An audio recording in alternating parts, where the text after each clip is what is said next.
Welcome. In front of me is a VIVO X80 Lite, and today I will show you how you can capture a screenshot on this phone. So to get started, open up content that you wish to capture, which I'll be using home screen as an example for this, so it's already open and visible on my screen. Once that is the case for you, whatever you want to capture is visible. Hold power button and volume down at the same time.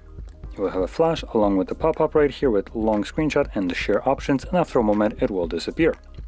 Once it does so, you can find your screenshots in your Photos application.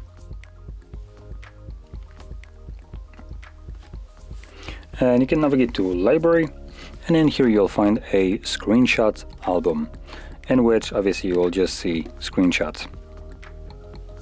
And here's the one that I have just captured. So there we go. Now if you found this very helpful, don't forget to hit like, subscribe, and thanks for watching.